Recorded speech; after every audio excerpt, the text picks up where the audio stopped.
গুৱাহাটীত বিদ্যুৎ বিভাগৰ গাফিলতিত শ্ৰমিকৰ মৃত্যু। গুৱাহাটী মহানগৰীত আজি বিদ্যুৎপৃষ্ট হৈ এগৰাকী শ্ৰমিকৰ মৃত্যু হোৱা ঘটনাই চাঞ্চল্যকৰ সৃষ্টি কৰিছে।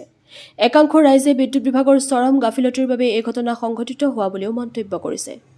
বিদ্যুৎপৃষ্ট হৈ অকাল মৃত্যুক আঁকোৱালি লোৱা শ্ৰমিকজন মানকাছাৰ দক্ষিণ শালমৰাৰ আশ্ৰাফুল ইছলাম বুলি চিনাক্ত কৰা হয়। হাতীগাঁৱৰ সিজুপাৰীত অট্টালিকাত কৰ্মৰত আছিল দুৰ্ভগীয়া শ্ৰমিকজন। গুৱাহাটীৰ পৰা বিশ্বজিৎ সাহাৰ প্ৰতিবেদন AIN লাইভ।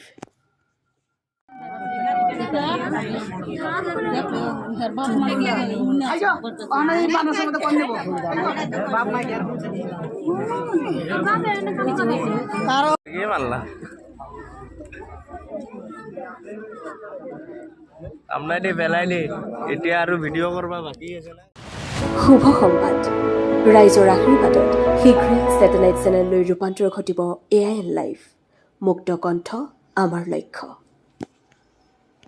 যিকোনো খবৰ আৰু বিজ্ঞাপনৰ বাবে যোগাযোগ কৰক 7896121996 লগতে 7002537271 আৰু 9854011916।